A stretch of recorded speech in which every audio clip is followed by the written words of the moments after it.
Howdy there. Welcome in. It's good to see everybody. Hey, it's the wrong country, brother, but I love you, man. How are you doing? Oh, I don't know about that. No, we do love them anyway. That's true. It could be a lot worse. So. Hey, we do. Those are our northern neighbors. Yeah, we're glad to be neighbors. So, now, good to see everyone. Welcome in. If you want, go ahead and turn to Luke chapter 5. We're going to be, oh, really? Oh, first Canada and now peanut butter pie. Now turn to Luke chapter 5, if you will. We're dealing with the end of that chapter, and then we're going to get into the first 16 verses of chapter 6. I'm looking forward to doing so. So here's the deal. Fasting is a shadowy scriptural subject. People have a lot of questions on fasting. But here's the neat thing about this. That's not new for today. That is also true 2,000 years ago, as we're going to find in the text. So as Jesus goes through his ministry, and not that I know anything about being Jesus, but I do know a little bit something about ministry, you receive a lot of questions. And you'll see in the gospel accounts, and you're probably well familiar, that all these people keep coming to Christ, question after question after question. Well, this is, I think, a little bit of a unique one. Luke 5 in the 33rd verse, Luke 5:33. Then they, and this of course is these with whom he's been speaking, the scribes and the Pharisees, and they just recently registered the complaint against the disciples. Why do you eat and drink with tax collectors and sinners? Why aren't you as great as we are? That kind of thing. So 33, then they, the scribes and the Pharisees, said to Jesus, why do the disciples of John fast often and make prayers? And likewise those of the Pharisees, but yours eat and drink. I believe the prayers, I don't know if I would call it a coincidental as much as it blends in with like a special kind of prayer that's attached to fasting, where there's like an extra emphasis being put on spirituality. I don't believe they're saying that they pray way more than Jesus and his disciples, but it does appear that they fast way more often than Jesus and his disciples. So let's have a little discussion on this as we start Bible class this evening. Why might it be that the Pharisees, and not only they, but as well the disciples of John, fast more often than Jesus and his disciples? Yes, sir. Joe?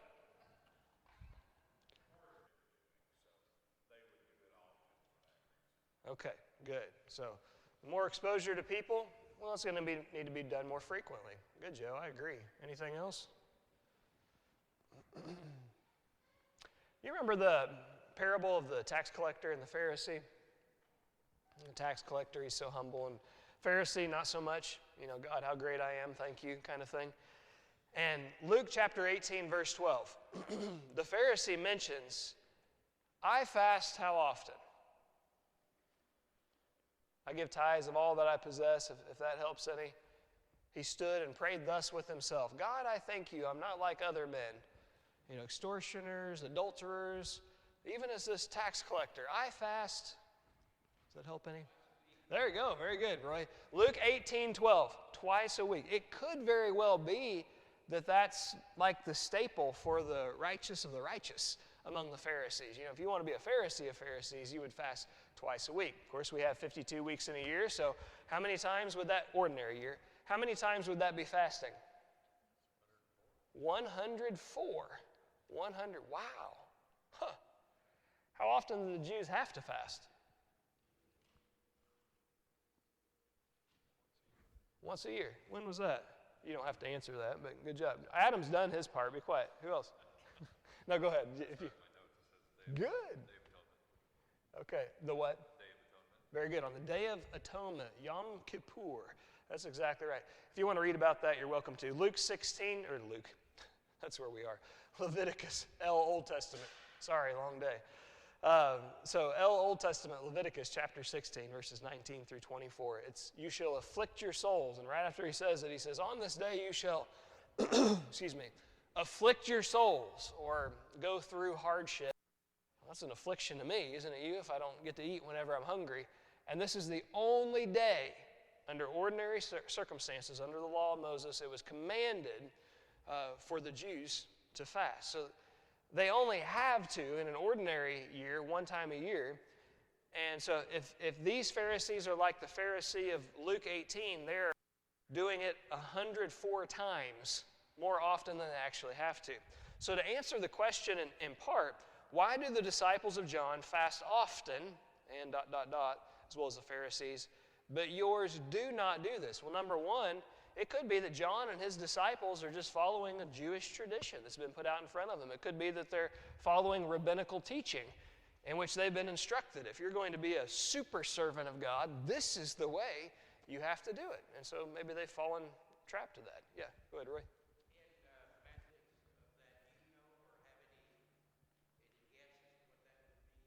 Yeah, I believe so. So 4 is the earthly number, and 10 is the number of completeness. And I think the idea with those being put together, it's a complete period on the earth, but I think a little more significantly, it's like a complete time period on the earth of testing, or earthly testing, I believe is the significance behind that. And of course, the rain coming down 40 days and 40 nights, a complete period of punishment, an earthly punishment that's being brought. Moses fasting for 40 days and 40 nights on the mountain, complete period of also. I believe that's what it is. So, by the way, yet, if I'm not mistaken, Nineveh just hit me too. Nineveh, isn't that right? Isn't it 40 days? And Nineveh shall be overthrown, a complete period of earthly testing for you to prove yourself before the punishment. So, yeah, good question. That's my understanding of it. I could be off on that, but I believe that's what it is. All right, so why is it? Well, maybe they're following a tradition that's been handed out. But a second one is this, though, just the concept of fasting itself. Where does it originate? Well, it comes from the law of Moses. That's something that took place during that span. And keep that in mind for this discussion that we're going to have.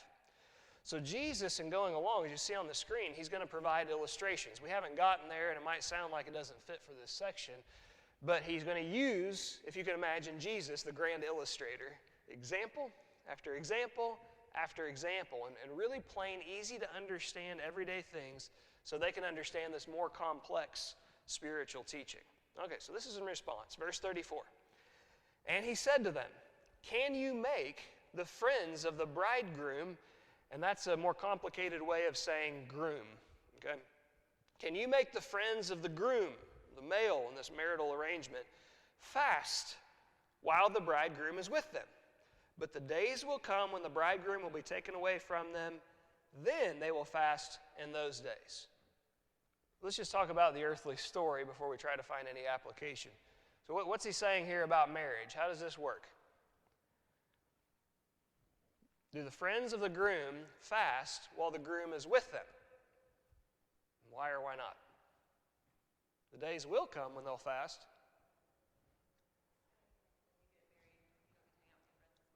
There you go. I don't know if Jesus is really down on marriage right here. There are a couple ways of looking at this, right?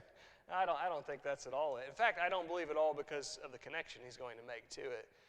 But what Emily pointed out to us is once people get married, life changes, is what Jesus is saying. And, as a guy, you can't just go hang out with the guys and do all the guy things, that you once did. As a lady, you don't have as much free time to go with the girls and go do, whatever the girls are doing. Things change. Relationships change. So, are we upset before the wedding happens? You can be, but not usually as much. When does the sorrow really begin? I'll tell you when it does for me. Most funerals I do pretty well. I don't do very well at weddings. Even if I don't know the people very well, that is emotional. It's a roller coaster. I don't like going to weddings. It's too sad. And weddings are just, do you feel that way? I know Freddie cries at anything. A wedding, of course. But no, seriously though, it is. It's just, and I know there are tears of happiness, but it's just, whoa, so much life changes going on right here. But it's not as much leading up to it. Now, as far as the groom goes, there's an important event just on the eve or maybe a couple of days before the wedding. What is that? What happens right before the wedding or a couple days before the wedding?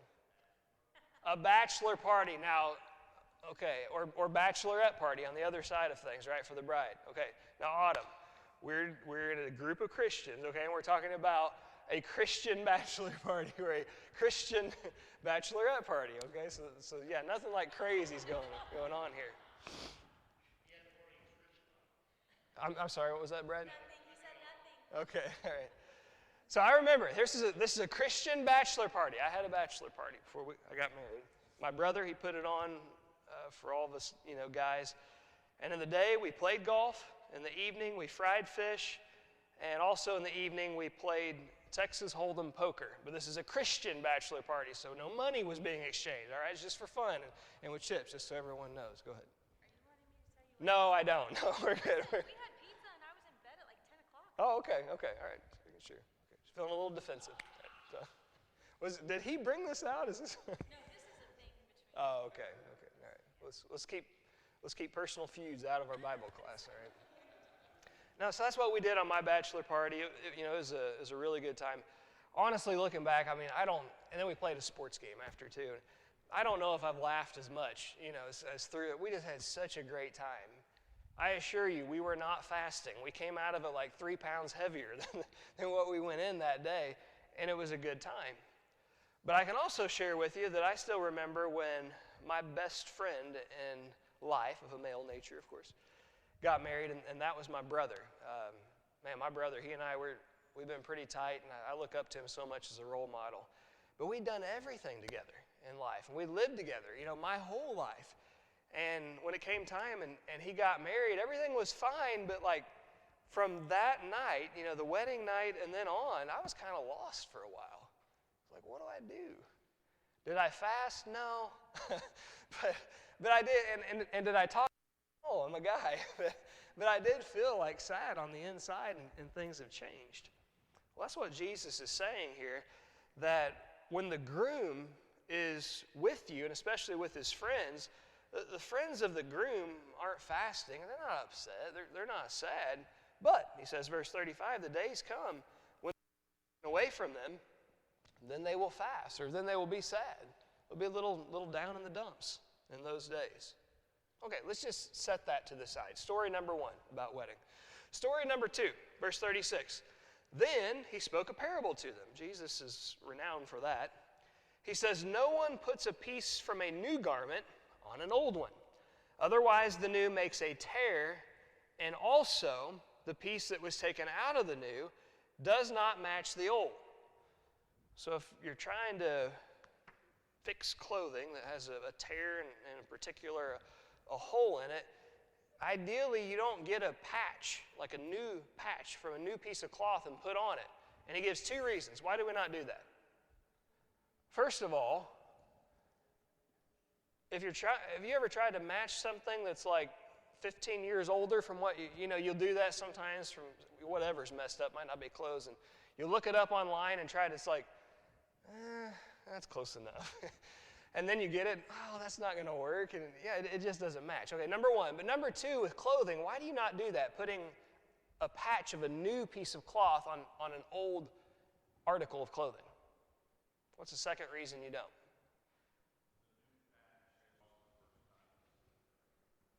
Okay, so new clothing always shrinks to some degree. And some, of course, substances more than others, cotton especially.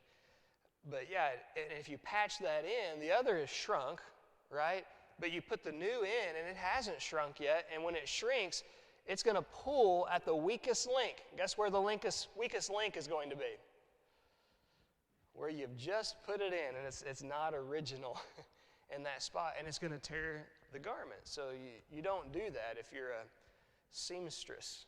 Is there a different name for a guy one? Joe would know. How about a tailor? There you go. So how about a sewer? No, I don't think so. Okay, so a tailor sounds better. Okay, example number 3, 37. And no one puts new wine into old wineskins. We probably don't know quite as much about this illustration as we do compared to the others. Of course, Israel is very well known for all the vineyards and the wine that's made. Or else the new wine will burst the wineskins and be spilled, and the wineskins will be ruined. But new wine must be put in new wineskins. You do that, and both are preserved. So why don't you put new wine into old wineskins? I mean, I realize it says it burst, but why would that happen? Joe. Does anyone know about the? No. Let's go. Go ahead, Tony. Okay. There you go. Very good. Joe, you have anything to add to that for this?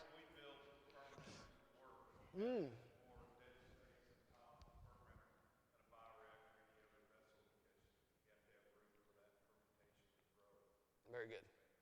Undergoes a change, doesn't it? Yeah, and you're going to have gas involved in that also, and yeah. And another thing too, something could just over time it can get worn out, dried up more also, but that's the main thing that's going on right here. So the expansion through the fermentation process has to occur. So you don't put new wine into old wineskins, otherwise it's going to blow up your good wineskin, and also you're going to lose all your wine. You'd lose everything if you did that. It would destroy it. That's a key word right there.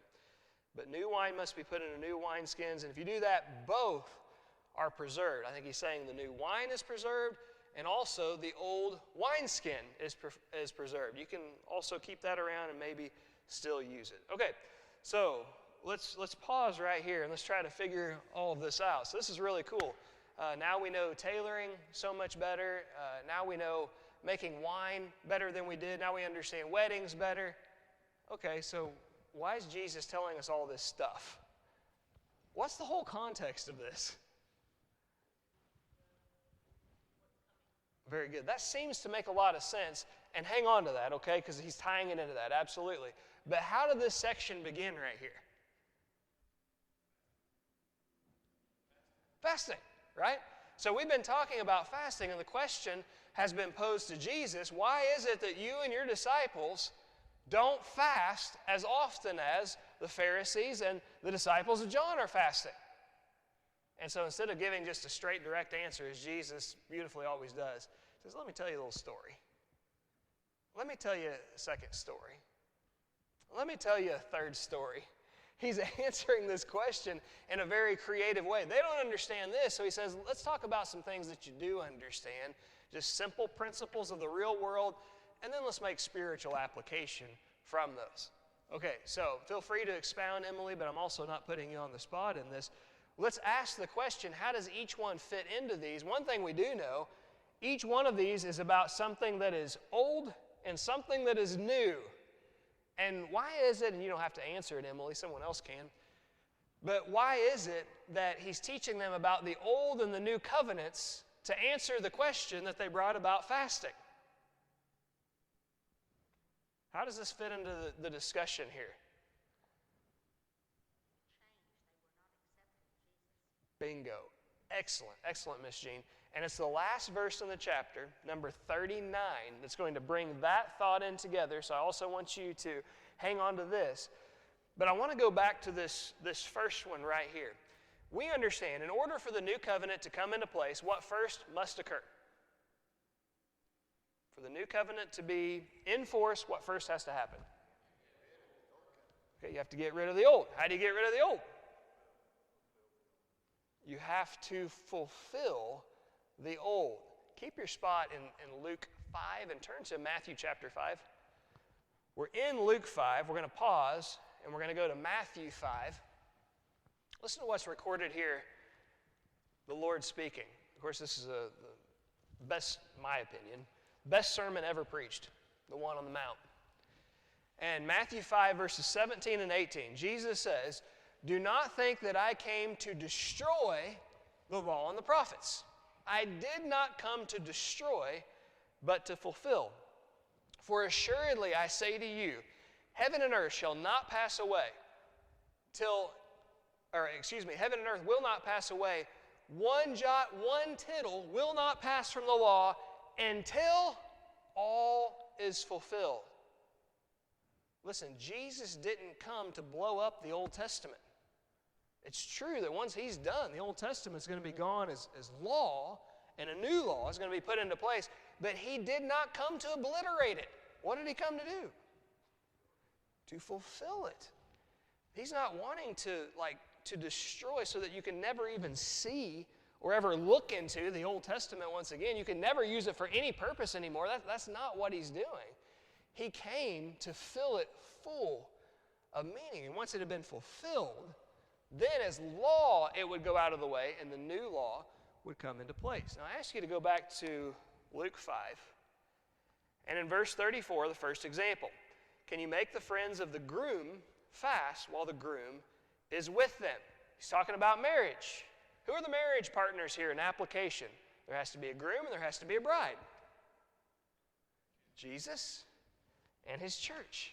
It's not in place yet, though, right? Something has to happen before this marriage ceremony occurs. What first must take place? Jesus has to leave. The groom has to leave his friends. His friends are his apostles and his disciples.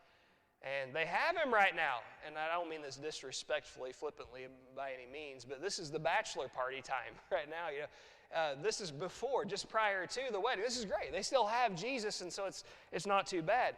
But once Jesus leaves, everything's going to change as far as the demeanor of the disciples go.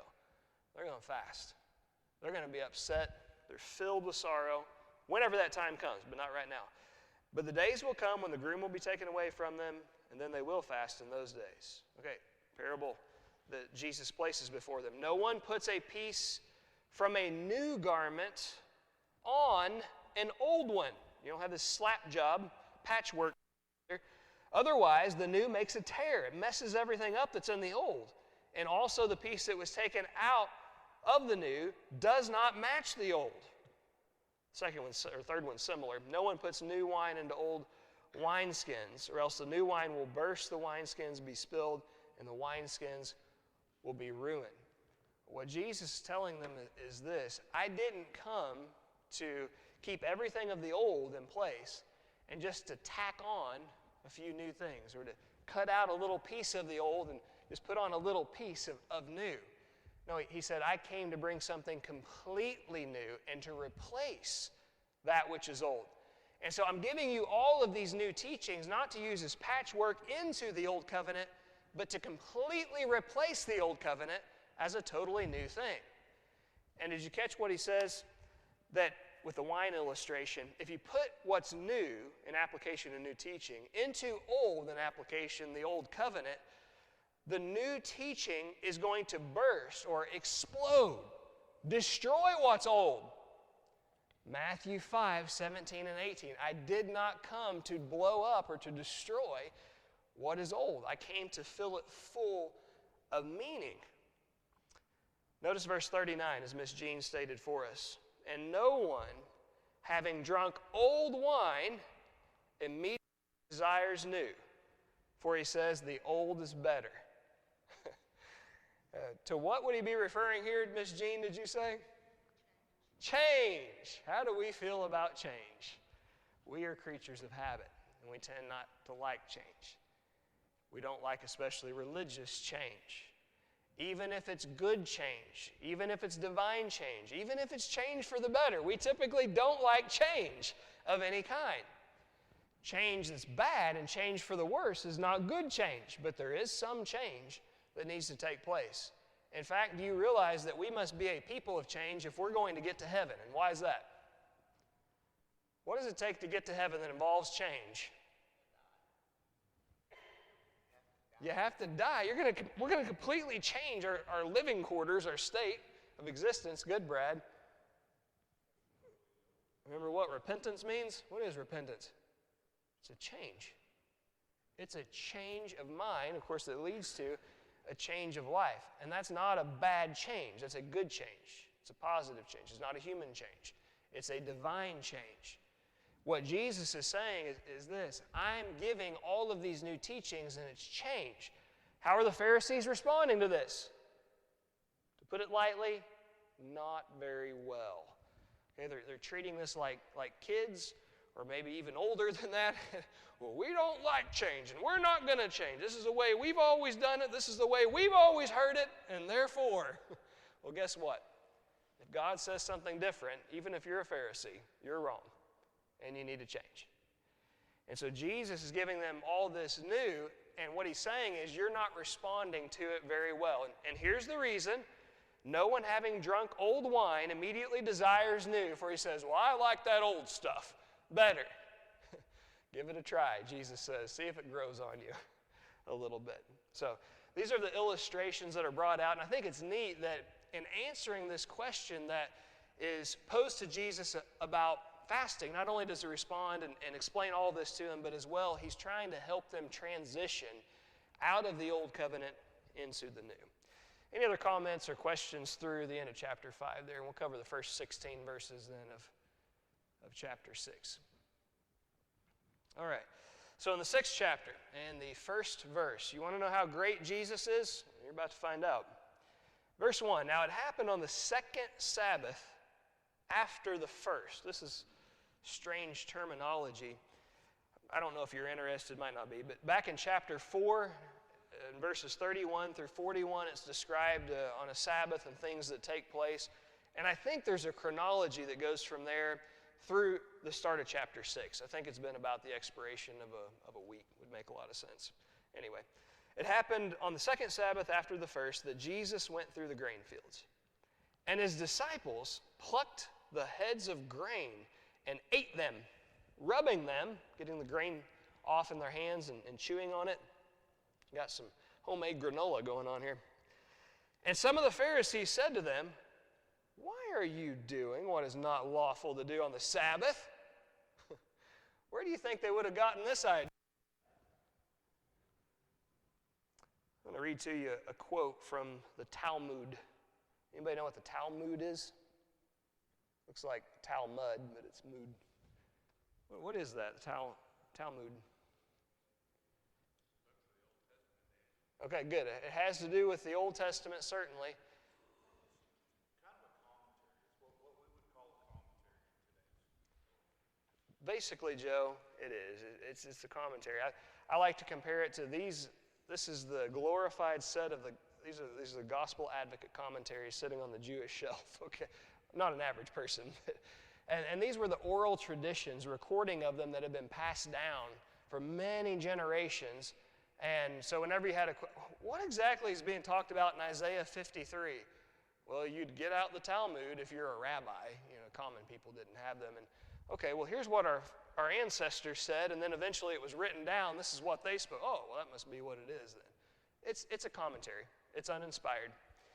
But I'm going to read to you from the Talmud, and this is recorded by the linguistic word expert, James Vincent.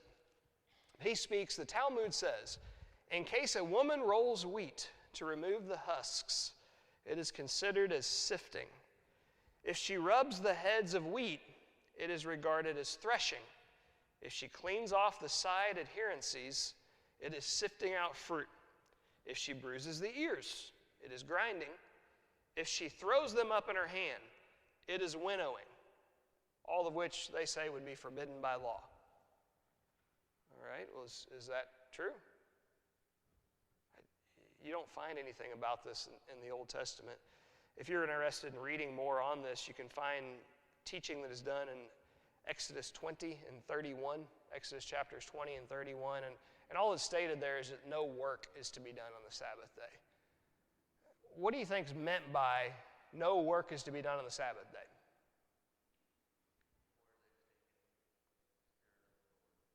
Okay.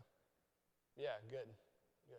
So what Joe is saying is this is kind of a connection that they've made to it, and William's saying they've taken it too far, and Jesus is going to talk about this. Yeah, let's see if that's the case. First of all, they're just like passing through fields, and they're taking these heads of grain and eating them.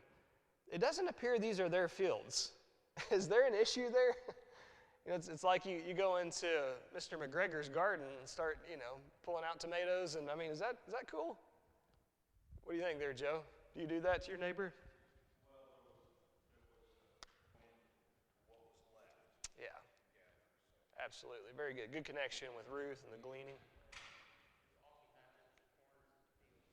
Absolutely, it was. I'm going to read from Deuteronomy 23:25. Deuteronomy 23:25.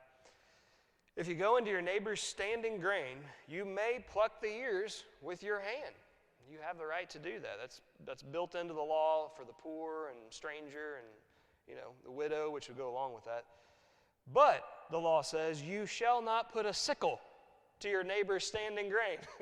What's the difference between the two? You're harvesting. Okay. Yeah. So by today's standards, if you drive your combine into your neighbor's field, number one, you might be a redneck. Number two, no. Right. Okay, so that's where you draw the line, right? You're trying to steal what belongs to another, and there's a difference. And talking about Mr. McGregor's garden, if you go over into Mr. McGregor's garden with a 5-gallon bucket and start picking, it's probably a little different standard there. Okay, so it's lawful for them to be doing what they're doing even though it doesn't belong to them, number one. Number two, I like to read that passage, though, because I think it establishes a precedent, even though it's not directly about the Sabbath day. It's one thing with your hand to take something, but it's another to take in a sickle. One is casual, and the other is a concentrated effort of work and toil that's being put into it. And doesn't that make a lot of sense also for the Sabbath? But they began drawing lines where God hadn't drawn lines and making rules where God hadn't made them. Verse 3, but Jesus answering them said, have you not even read this? What David did when he was hungry, he and those who were with him. What did they do? Well, thankfully he explains in verse 4, in case we're not familiar with the story, how he went into the house of God, that's the tabernacle, and took and ate the showbread, and also gave some to those with him, which is not lawful for any, but the priest to eat. Uh-oh. First of all, why would Jesus bring up an example of something that David did to these people? Why do they care what David did? He lived 1,000 years ago. Big deal. First of all, David lived under the same law that these people lived. And secondly, what? Okay, he's connected in genealogy to this one, no doubt. What else? Okay, the promise comes through David, and how do these Jews feel about David? Person-wise, you're only going to find one person that they probably reveal.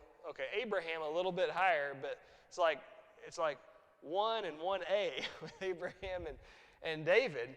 Well, they're not going to be criticizing David. Well, why have you guys never condemned David? I'm curious. Because he technically violated law, Jesus is saying, when he did this. This showbread was only allowed for the priests. David knew that, and the priest serving, Ahimelech, knew such a thing also.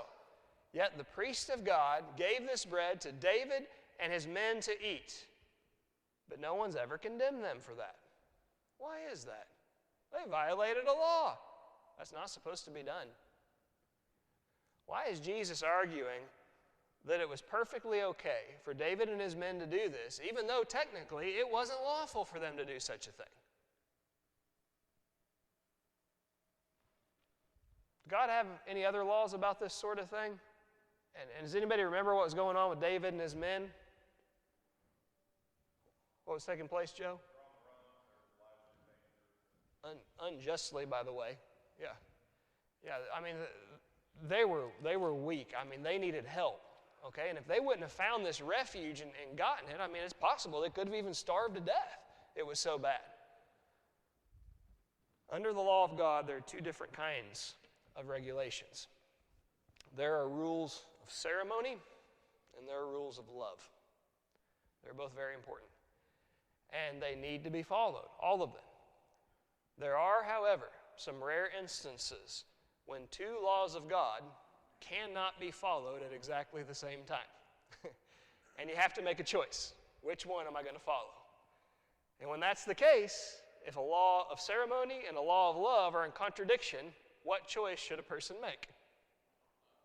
Law of love, always.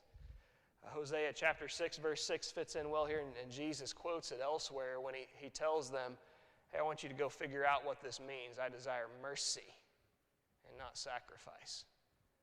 The significance of which is sacrifice is important. It was always a law of ceremony. And on the other hand, mercy is a giving from God's side of love and our side of love. And that's, I believe, what Jesus is saying there. I desire I desire mercy and not sacrifice, as I desire, if the two are ever in contradiction, a law of love to be followed over a law of ceremony. So there's this law of ceremony that only the priests are supposed to be eating this bread. But what do you do if that's all that you have on hand and you come across some good brothers in the Lord who are about to starve to death? Then you give them the food to eat, because you're still following God's law. It's just you're choosing a law of love over a law of ceremony. And that's why what David did was not wrong, even though what he did was not lawful. Okay, who would like to say our memory verse for us? This is 5 of chapter 6. Luke chapter 6, verse 5. Short and sweet one. All right, memorize it in 13 seconds and then say it to me, somebody. Go ahead, Ray.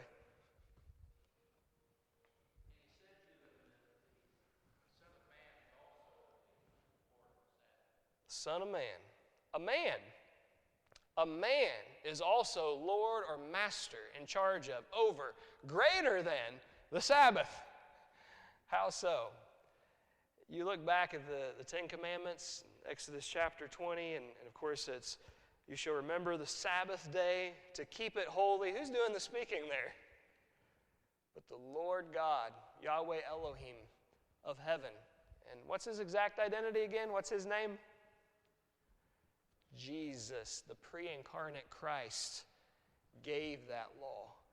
And I believe, and really this connects back pretty well, doesn't it, to the end of chapter 5, and teaching them what they need to understand and answering this question about fasting. He says, well, what you're failing to grasp is the difference between the Old Testament and the New Testament. By the way, under the Old Testament, there's the one commanded day of fasting, right? So which day under the New Testament is commanded for fasting? Go ahead. Which one is it? There's not a day of commanded fasting under the New Testament. And just to make clear, yes, there are instances of people fasting and under different circumstances. Never is it discouraged by any means under the New Testament. But the difference on fasting between the Old Testament and the New Testament, the Old Testament, it was ordered for Jews one day every year to do so. There is no order for any certain day under the New Testament for that to be done.